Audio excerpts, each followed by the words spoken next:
네, 오늘은 이 학번에 이어서 이 학번에 예루살렘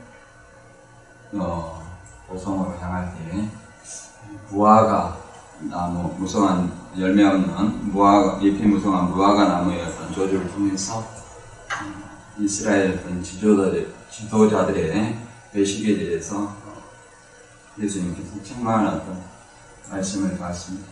오늘은 예수님의 권위 논쟁과 세례요한이라는 주제를 가지고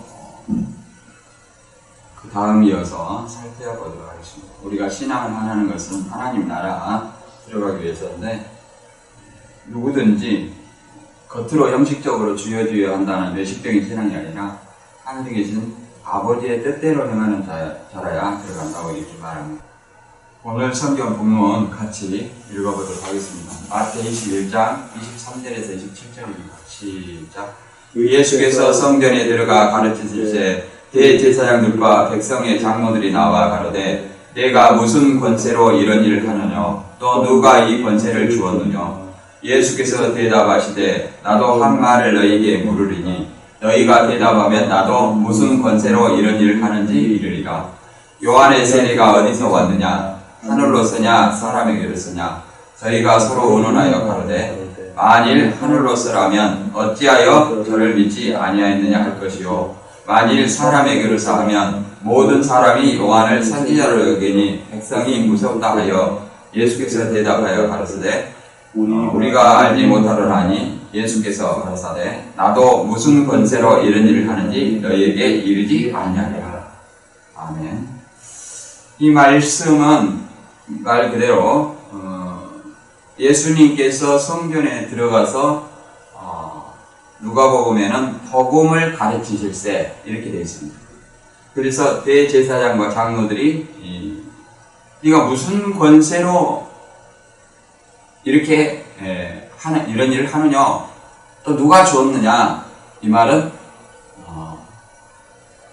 네가 하는 일이 누구 허락받고 하느냐, 누가 너한테 이런 어떤 권한을 주었느냐, 이런 물음이 되겠습니다.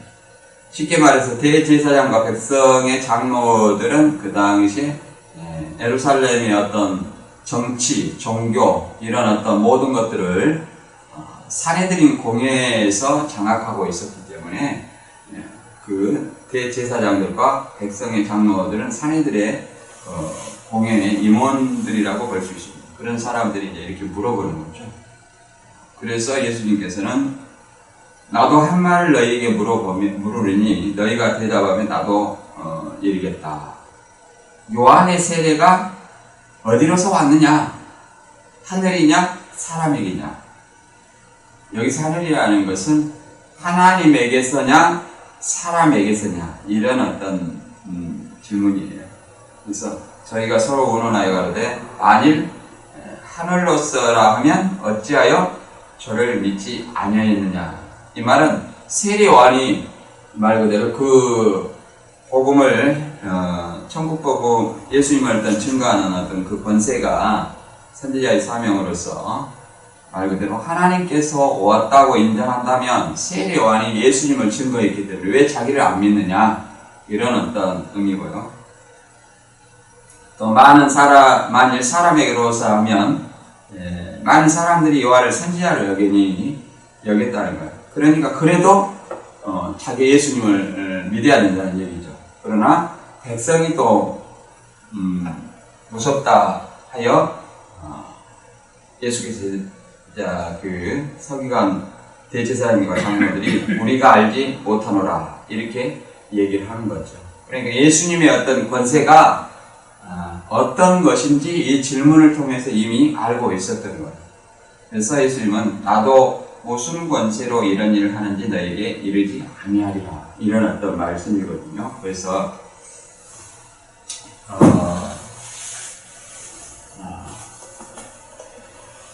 예수님의 어떤 그 오늘 권위 논쟁과 세례요한에 대해서 보면 예수님에 대한 권위는 사실은 하나님에게서 온 거죠. 하늘에서 온 것이죠. 하늘. 그리고 세례 요한의 권위의 인정은 누구냐? 사람이냐 하늘이냐? 예수님의 권위도 말 그대로 하늘에서 온 것이고, 또 세 번째, 예수님의 어떤 답변은 세례 요한을 통해서 말 그대로 하늘에서 왔는데, 이미 하늘에서 자기 권세가 왔다고 얘기하죠. 그래서 그들한테 간접적으로 얘기를 하죠. 두 아들이나 악한 농부나 혼인잔치를 통해서 얘기를 합니다. 그래서 이 말씀을 통해서 오늘 우리 신앙을 한번 돌아보고자 하는 마음이었습니다. 예수님 탄생부터 공생의 첫 6월절 지난 8월까지 이렇게 내용이 기여도가 있습니다. 근데 예수님께서 세례요한한테 세례를 받으시고, 그 다음에 마귀한테 시험을 받으시고, 그 다음에 세례요한이 옥에 갇힌 후 공생애를 시작하게 됩니다. 그래서 그 후에 이제 가나 혼인잔치를 하시고 예루살렘으로 와서, 이 가나 혼인잔치는 갈릴리 쪽이죠. 그 다음에 다시 예루살렘 쪽으로 내려와서 성전 창결 사건을 하신 후 이런 어떤 말씀을 하신 내용입니다. 그래서 여기 세례요한의 어떤 집회 장소, 첫 6월절 이후 첫 8개월간 사역을 마치고 다시 갈릴리로 가시는데, 여기서 보면 세례요한이 유대 광야, 그 다음에 여기 요단 동편 이렇게 가 있다는 것을 알 수가 있습니다. 그 다음에 예수님의 권위에 대해서 살펴보는데, 이 앞번에 봤듯이 열매 없는 무화과 나무 이렇게 얘기를 했는데, 무화과 나무 얘기를 하니 마지막 때 무화과 나무의 비유를 배우라 이러는 거 가지고 세대주의 어떤 논리를 하는데, 그것은 무화과 나무를 이스라엘로 상징을 하는 것은 맞아요. 그러나 그것을 이스라엘 독립과 관련해서, 독립이 1948년입니다. 그래서 무화과 나무, 거기서 이제 또 뭐 한 세대가 몇 년이냐, 1900 다윗과 같은 어떤 40년이냐, 이런 어떤 해가지고 1998년이 나온 거예요. 여기서 뭐가 잘못됐느냐? 첫째, 그 무화과 나무의 비유를 배우라, 이것을 이스라엘에 포커스를 맞췄다는 거예요. 이미 이스라엘은 육적 이스라엘은 끝났어요. 그런데도 불구하고, 그리고 자기 임의대로 40년이니 50년이니 한 세대를 지정하는 것 자체. 마태 24장에서 그 무화과 나무를 비유를 배우라.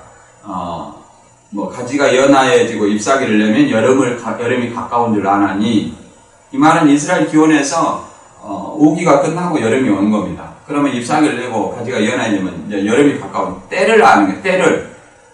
그래서 이 모든 것을 보거든 인자가 곧 온다. 그러면 그 앞에 1절부터 29절, 31절까지 어떤 모든 사건, 그런 어떤 징조를 볼 때 인자가 곧 가까이 오는구나 하는 것을 안다는 것이지, 날짜를 정해서 온다는 건 아닙니다. 이건 세대주의 해석이거든요. 그리고 참고로 말씀드렸고요. 예수님의 어떤 권위에 대한 어떤 질문을 살펴보면, 예수께서 성전에 들어가 가르치실세 대제사장들과 백성의 장로들이 나와 무슨 권세로 이런 일을 하냐? 누가 이 권세를 주었느냐? 예수께서 대답하시되 나도 한 말을 너희에게 물으리니 너희가 대답하는 나도 무슨 권세로 이런 일을 하는지 이르리라. 이제 여기서 보면 마태 21장 10절에도 예루살렘 성에 들어오니까, 도성에 들어오니까 같은 말을 물어보죠. 예수께서 예루살렘에 들어가시니 온 성이 소동하여 가로되 이는 누구뇨? 하거늘 무리가 가로되 갈릴리 나사렛에서 온 선지자 예수라. 이렇게 얘기를 하는 거예요. 그래서 이 무슨 권세냐 이렇게 물어보는 것은 네가 뭔데 여기서 얘기를 하냐, 이런 것은 이 모든 어떤 권세는, 가르칠 수 있는 권세는 사내들이 어떤 공회에서 임명하거나 납비가 일정한 어떤 과정을 통해서 그 납비의 자격을 주어집니다. 그런데 자기들이 권한을 침해했다, 이런 어떤 의미로 볼 수도 있고요. 무자격자라는 얘기죠. 무자격도. 근데 우리가 권세를 안 줬는데 네가 자격도 없이 지금 이렇게 가르치느냐, 이런 어떤 얘기를 할 수 있죠. 우리가 자격도 주지 않았는데 너희가 성전 종화를 하고 또 이렇게 성전에서 가르치느냐, 이런 어떤 질문이 되겠습니다. 그랬을 때 여기서 누가복음 20장 1절 2절 보면 이 병역성구인데요. 자, 여기는 이렇게 나와 있습니다. 하루는 예수께서 성전에서 백성을 가르치시며 복음을 전하실세 대제사장들과 서기관들이 장로들과 함께 가까이 와서 말하여 가로되 당신이 무슨 권세로 이런 일을 하는지 이 권세를 준 이가 누구인지 우리에게 말하라. 이 권세를 준 이가 누구인지 우리에게 말하라. 이렇게. 그러니까 누가 이 권세를 줬냐? 우리가 아닌데 이렇게 문맥에서 말하고 있죠. 우리에게 말하라. 이것은 세례요한이 유대 광야에서 하나님의 천국 복음을 전파할 때 유대인들이 또다시 이런 질문을 합니다. 또 묻되 그러면 내가 엘리야냐? 가로되 나는 아니라. 또 묻되 내가 그 선지자냐? 대답하되 아니라. 또 말하되 누구냐? 우리를 보낸 이들에게 대답하게 하라. 너는 내게 대해 무엇이라 하느냐? 쉽게 말해서 이 사내들의 어떤 공회에서 보냄을 받았다는 것을 알고 있는데, 보냄을 받았다는 어떤 자기의 신분을 밝히고 있어요. 그리고 세례 요한의 어떤 정체를 물어보는 거죠. 그래서 우리가 이제 여기서 오해할 수 있는 말이, 세례 요한은 엘리야의 어떤 예수님은 엘리야라고 하잖아요. 그런데 여기는 엘리야냐 물어보니까 나는 아니라. 네가 그 엘리야 그 선지자냐? 대답하다 아니라. 이렇게 하니까 이게 세례 요한이 자기의 사명을 부인한 것 아니냐, 이렇게 얘기를 하는데, 여기는 말 그대로 유대인들의 인식 속에 실제 엘리야를 말하는 겁니다. 네가 엘리야 올라갔다 온 실제 엘리야가 나타났냐, 그런 엘리야는 아니라는 거예요. 그 엘리야가 그 선지자냐? 아니라는 거예요. 그러면 또 말하되 누구냐? 우리를 보낸 이들에게 대답하게 하라. 너는 내게 대하여 무엇이라 하느냐?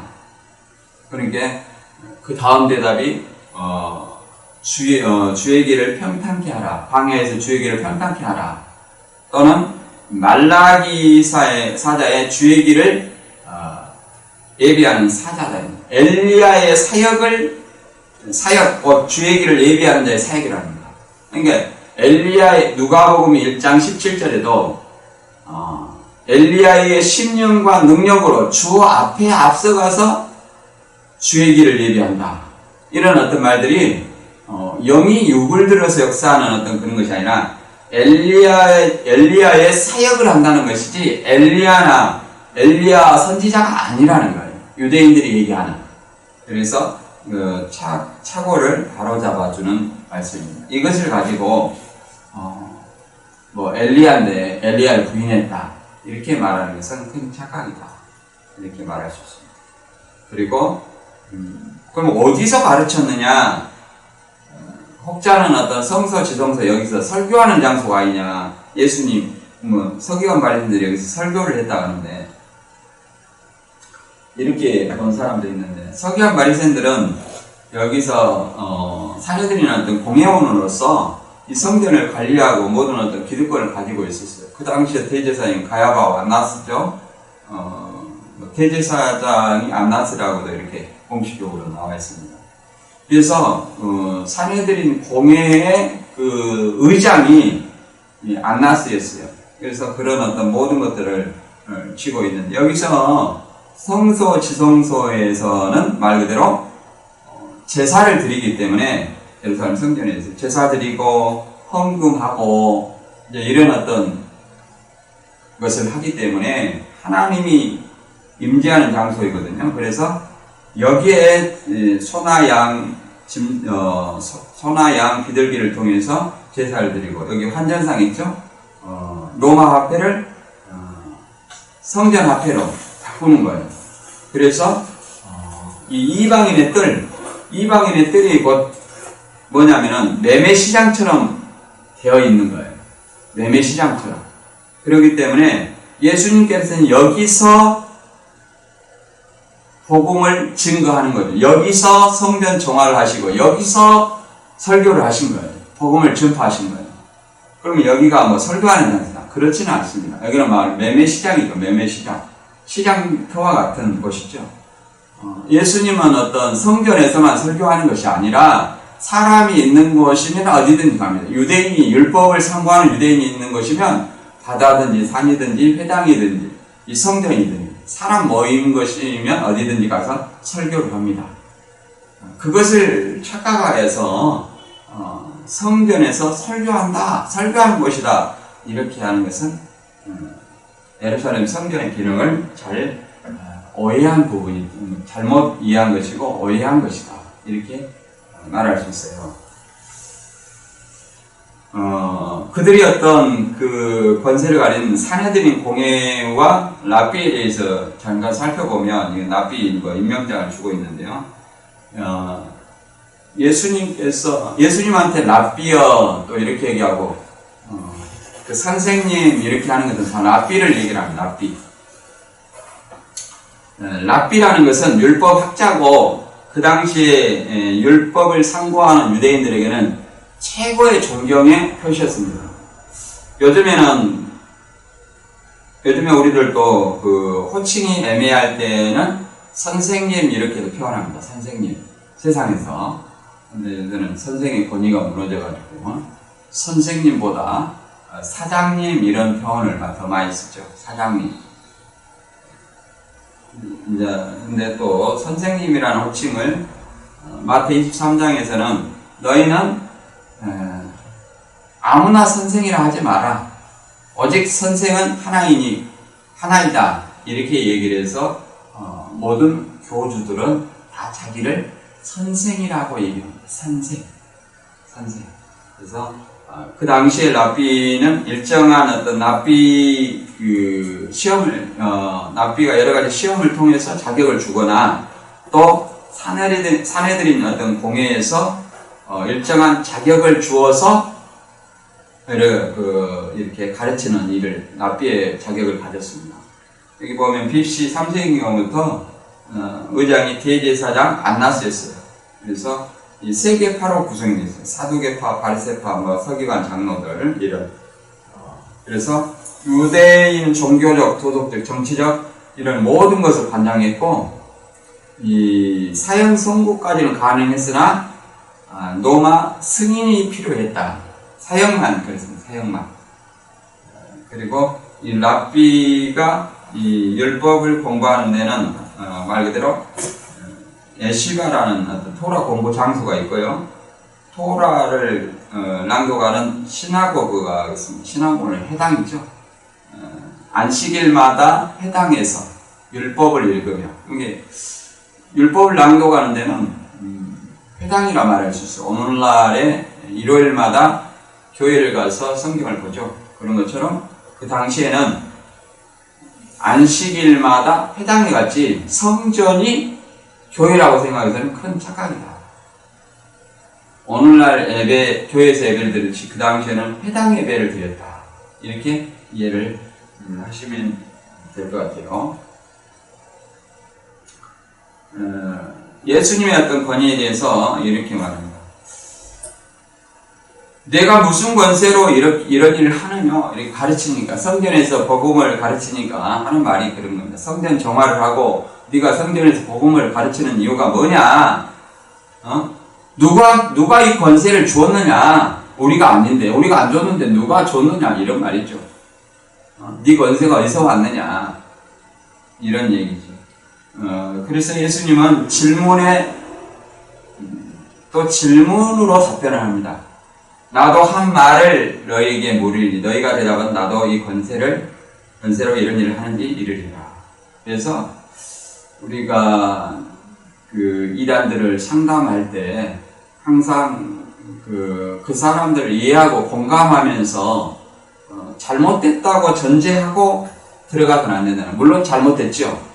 그것은 마음속의 얘기고 그 사람의 잘못된 것을 깨닫게 하기 위해서는 그 사람과 대화를 해야 되는데 대화를 위해서는 그 사람을 잘못했다는 인식을 가지고 접근하면 대화는 단절입니다.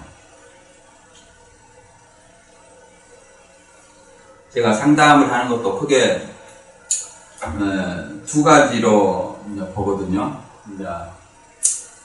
이단들 출신들을 보면은 그 사람들을 위해서 그 사람들 논리로 얘기해요. 여기서 예수님도 그러잖아요. 그 사람들이 율법을 주장하니까 율법의 논리로 그 사람들을 얘기를 합니다. 율법의 논리로. 예수님 바로 주장하지 않잖아요. 율법의 논리로. 예를 들어 안식일 어긴다. 안식일에 먹지 못할 그 진설병을 다윗이 먹지 아니했느냐. 성경에서 안식일을 범하여도 제사장들이 안식을 범하여도 죄가 없는 줄 너희가 알지 못하느냐. 이렇게 율법으로. 마찬가지로 이단들도 그들의 논리로 얘기를 해야지. 너희 것은 잘못됐어. 우리 것이 맞아. 이렇게 하다 보니까 비인격적인 적대감을 가지고 대하는 모습을 많이 봤어요. 그것은 제 개인적으로 생각하는 상담의 기본을 모른다.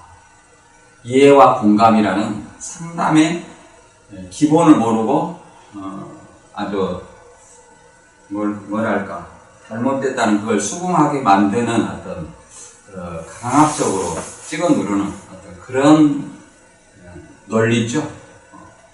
그래서 그것은 좀 수긍을 하면 다행인데 수긍이 안 되면 상처가 많이 된다. 제가 그런 사례를 많이 봤습니다. 그래서 우리도 항상 상대방 그 피해자 이단에 들어가 있는 영혼들의 입장에 서서 얘기를 해야 되지 않느냐 이렇게 항상. 그리고 피해자 가족, 부모의 입장, 피해자와 피해자 가족 이 입장에서 항상 생각을 해야 된다. 개인적으로 그렇게 생각합니다. 그래서 크게 이렇게 두 개로 갈리더라고요. 이렇게 질문에 또 질문으로 대답하는 거예요. 질문에 질문으로 대답합니다. 이거 두 번째 이제 방법인데 상대방의 논리로 설명하고 또 상대방이 질문하면 상대방이 어떤 깨닫게 하기 위해서 상대방에게 다시 질문하는 거예요. 이것도 대화의 방법입니다. 예수님이 우리한테 가르치고 있는 거예요. 유대인들이 어떻게 그 당시 깨달았냐? 그럼 자기들이 의논하는 생각을 하는 거예요. 생각을 해보게 하는 거예요. 나도 너희에게 물으리니. 그럼 물어보니까 대답을 하려니까 뭐예요? 생각을 하게 돼요. 그래서 생각을 하게 하는 상대방 질문을 통해서 모든 것을 내가 대답한다 해서 다가 아니거든요.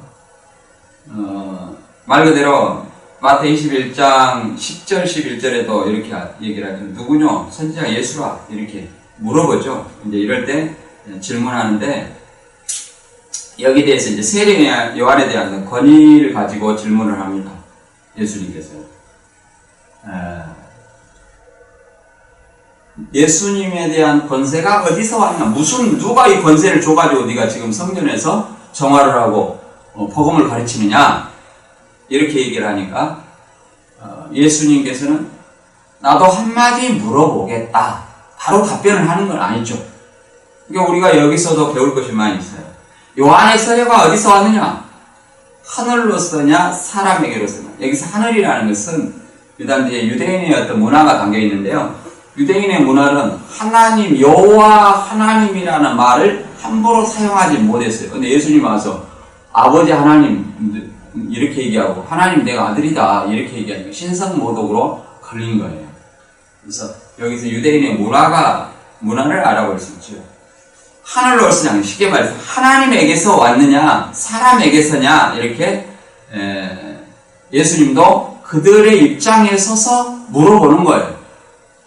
유대인들의 입장을 생각해서 하늘로 왔냐? 쉽게 말해서 이렇게 물어봐도 되는데 하나님에게서 왔느냐, 사람에게서 왔냐, 사람이 좋냐, 하나님이 좋냐, 이렇게 물어보는 거예요. 그런데 유대인들이 입장을 생각해서 하늘로서 왔느냐, 사람에게서 왔느냐, 이렇게 세례요한은 세례를 물어보는 겁니다. 그러니까 질문을 하면 우리는 항상 생각을 하게 돼 있어요. 저희가 서로 의논하여 가로되 만일 하늘로서라 하면 어찌하여 저를 믿지 아니하였느냐 할 것이요, 만일 사람에게로서라 하면 모든 사람이 요한을 선지자로 여기니 백성이 무섭다 하여 대답하여 가로되 우리가 알지 못하겠다. 근데 우리가 그 이단 반증을 하면, 여기서 반증을 하면 그것이 들어가요. 들어가가지고 자기들끼리 의논을 하죠. 근데 특성은 여기하고 좀 다릅니다만은, 여기는 자기의 기득권을 위해서 어떻게 하든지 예수님을 부인하는 그런 쪽으로 나오는데, 이 사람들은 뭐 예를 들어서 무엇이 우리가 반론을 하면 거기서 그것이 무엇이 중요하냐 하고 본보를 올려가지고 그것이 성경이 맞아요. 그러면 어느새 자기 것이냐 바꾼다는 거예요. 초대교회 영지주의 이단들도 이렇게 다른 어떤 교리를 흡수했어요. 그것이 무서운 거거든요. 그래서 지금 그리고 또 자기한테 불리한 것은 말을 만들거나 새로운 어떤 교리를 만들거나 모르겠다 이렇게도 얘기하는 경우도 있죠. 그래서 자기에게 유리한 하나님 입장에서 그들의 입장에서는 율법의 입장에서 정확하게 판단을 해야 되는데도 불구하고 그렇지 아니한 거죠. 다만 기준이 자기죠. 만일 하늘로서라 하면 어찌하여 저를 믿지 아니하였느냐. 그렇죠? 하나님께서 줬다면 왜 세례요한이 예수님을 증거했는데 왜 안 믿었느냐. 만일 사람에게로서 했어도 마찬가지고 모든 사람이 요한을 선지자로 여기니 예수님을 믿어야 됐죠. 그러니까 딜레마에 빠진 거예요. 딜레마. 그래서 이것을 또 그렇게 사람에게서 왔다고 하면 뭐냐면 백성이 무섭다. 이렇게 해서 우리가 알지 못하노라. 이렇게 얘기를 하는 거죠. 그래서 이 사람들은 이렇게 얘기를 하는 거죠. 이미 그 말을 했거든요. 이미 예수님을 정죄했기 때문에 말을 사람에게로서라 말을 바꿀 수가 없어요. 요한이 와서 먹지도 않고 마시지도 않고 저희가 말하기를 귀신 들렸다 이렇게 이미 정죄를 했어요. 요한은. 그렇기 때문에 사람에게로서라고도 말을 할 수가 없는 어떤 그런 입장이었어요. 그리고 결국은 메시아를 부인하는 거죠. 세례요한의 어떤 집회 장소 아까 보이지만 예수님과는 이렇게 좀 강하나 요단강을 사이에 두고 세례를 줬다. 이걸 가지고 좀 말 그대로 서로 적대 관계가 아니냐 이런 얘기를 하는 사람도 있는데 그건 아닙니다. 요한에 대해서 이제 그 유대 광야에서 말 그대로 예수님을 증거했는데요. 저희가 떠나며 예수께서 무리에게 요한에 대하여 말씀하시되 너희가 무엇을 보려고 광야에 나갔더냐. 바람에 흔들리는 갈대냐하고 갈대다 하고 틀리죠. 갈대냐 갈대다 갈대냐 광야에서 그러니까 세례요한은 광야에서 역사를 했거든요. 광야에서 바람에 흔들리는 갈대냐 갈대가 아니라는 거예요. 갈대냐 갈대가 아니라는 거예요. 그러면 무엇이냐? 너희가 어찌하여 나갔더냐? 선지자를 보려더냐? 옳다. 내가 너희에게 이르니 선지자보다 나은 자다. 그렇잖아요. 무엇을 보려고 광야에 나갔더냐? 바람에 흔들려 갈대냐? 아니다. 그것도 아니다. 그러면 무엇이냐? 부드러운 옷 입은 사람이냐? 부드러운 옷 입은 사람은 왕궁이 있다. 그럼 무엇이냐? 그러면 너희가 어찌하여 나갔더냐? 선지자라 보려더냐? 옳다. 이 선지자다는 거예요. 근데 선지자보다 나은 자다 이렇게 얘기해요. 그래서 백성은 요한은 백성이 인정하는 어떤 선지자죠. 모든 사람이 요한에 대해서 나갔잖아요. 요 마태 3장에 보면 이제 그때 세례요한이 이르되 유대 강야에 전파하여 이르되 회개하라 천국이 가까이 왔느니라 하니 요한이 많은 바리새인과 사두개인들이 세례 베푼 데 오는 것을 보고 이 독사와 자식들아 누가 너희에게 가르쳐 임박한 진노를 피하라 하더냐 이렇게 곧 심판이 다가왔다는 거예요. 회개하라 천국이 곧 예수님을 통해서 선포되는 하늘나라가 왔다는 거예요. 그리고 예수님을 이렇게 증거를 하잖아요. 그리고 세례를 통하여서 세례 주는 것이 서로 이렇게 자기 제자 삼는 그런 어떤 의미가 아니라 여기서는 세례를 주는 것은 예수님을 증거하는 것이다. 이튿날 요한이 예수께서 자기에게 나아가고 오심을 보고 가로되 보라 세상 죄를 지고가는 하나님의 어린 양이로다 이렇게 얘기를 하죠.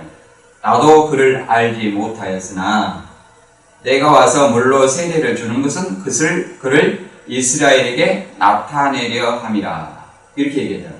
그래서 이 증거를 해가지고 어떻게 됐냐면 5명의 제자가 일단 1차로 들어갔잖아요. 안드레, 요한, 베드로, 빌립, 나다네 이 순서로 전도가 됐어요. 그래서 요단강을 사이에 두고 세례 요한과 예수님의 세례를 문제했는데 그 다음에 뭐라고 되어 있냐면 저희가 요한에게 와서 가로되 랍비여 선생님과 함께 요단강 저편에 있던 자, 곧 선생님이 증거하였던 자가 그러잖아요.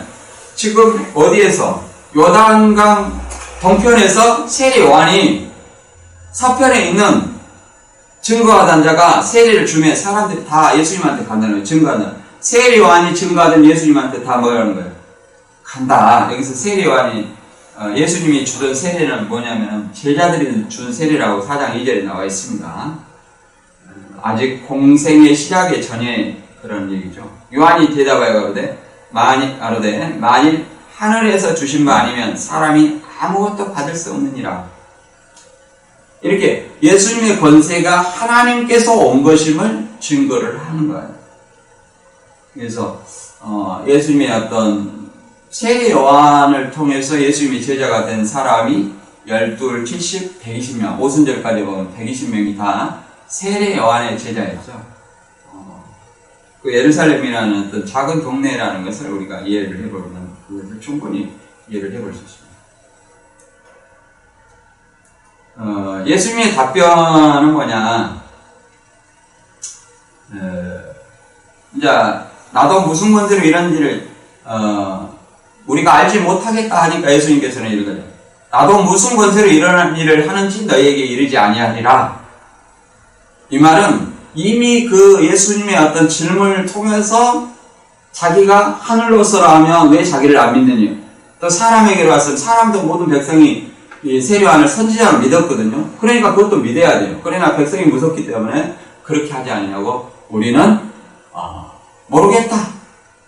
이 말은 그 사람들이 이미 예수님이 하늘로서든 사람에게로서든 세례 요한이 증거하는 하늘에서 준 권세라는 것을 하나님이 준 권세라는 걸 이미 알고 있었던 거예요. 질문을 통해서 의논해서 스스로 깨닫게 된 거죠. 그래서 가르친다고 해서만이 우리가 사람을 깨닫게 하는 것은 아닙니다. 질문을 통해서도 깨닫게 할 수 있어요. 그러나 이제 예수님께서는 다시 대답을 하는 거예요. 이르지 아니하리라 해놓고 간접적인 비유를 통해서 대답을 하는 거예요.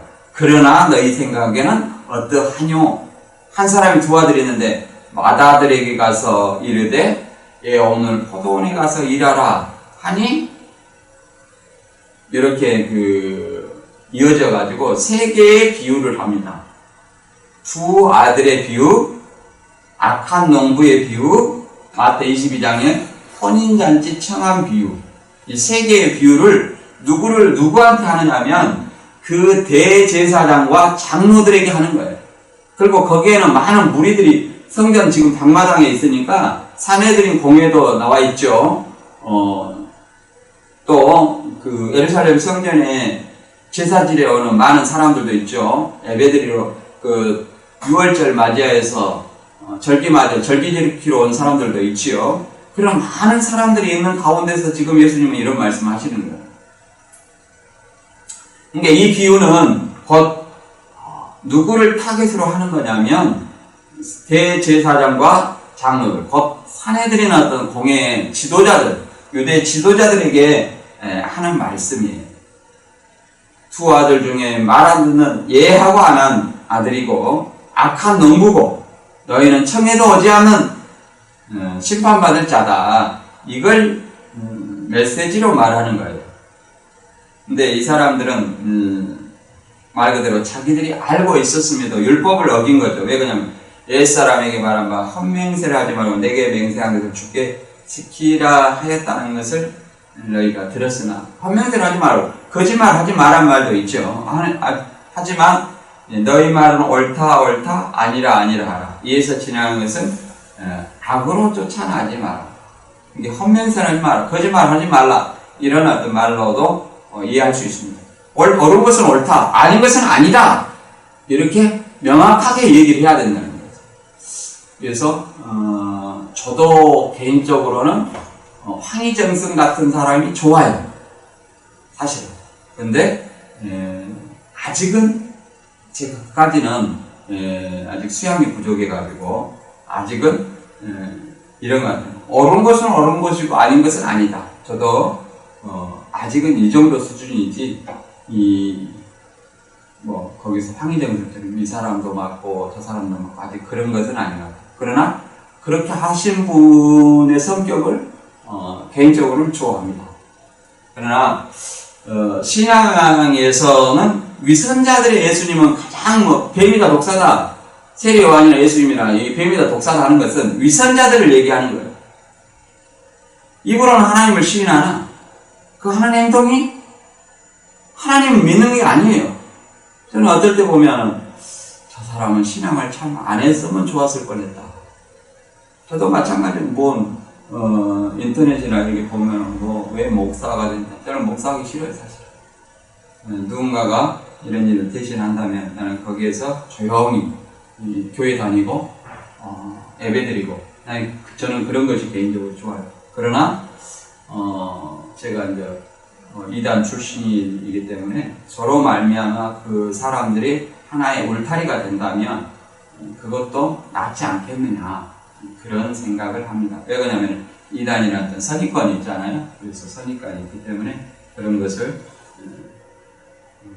하나의 그 선입관에 대한 울타리에 하나의 방패가 되는 그런 역할을 하는 것도 좋지 않겠냐. 개인적으로 그렇게 생각합니다.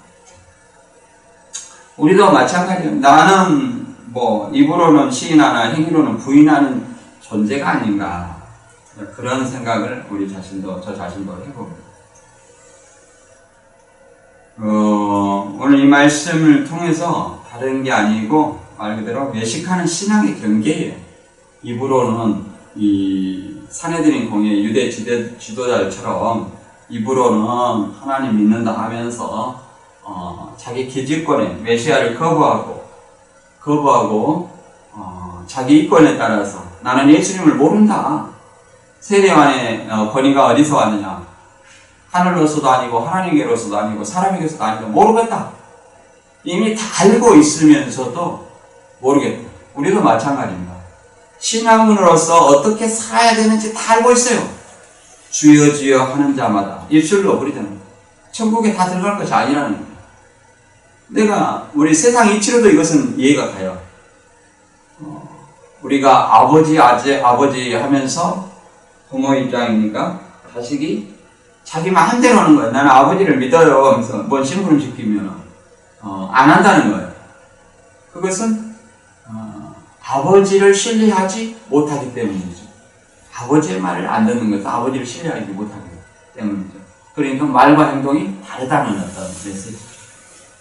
구원의 문제와는 좀 다릅니다. 구원은 예수님 십자가의 문제로 이미 구원을 받은 구원이고 여기서 천국이라는 것은 그날에 들어갈 천국이에요. 마지막 때, 재림 때. 그래서 여기도 말하고 있잖아요. 선지자 노릇하며 귀신 쫓아내며 권능을 행했다고 그날에 자랑하니까 불법을 행하는 자들아 내게서 떠나가라. 그래서 나는 저 자신부터 이렇게 많이 생각이 해봅니다. 이 말씀을 통해서 진짜 주님이 우리에게 어떤 믿음을 요구하고 있는가? 너 믿음에 있는가? 너희 자신을 시험하고 자신을 확증하라 하지 않습니까? 그래서 저도 늘 나는 아버지의 뜻대로 행하고 있는가? 과연 하나님 입장에서 나를 내려다볼 때 내가 올바른 신앙을 하고 있는가? 이게 많이 돌아봅니다.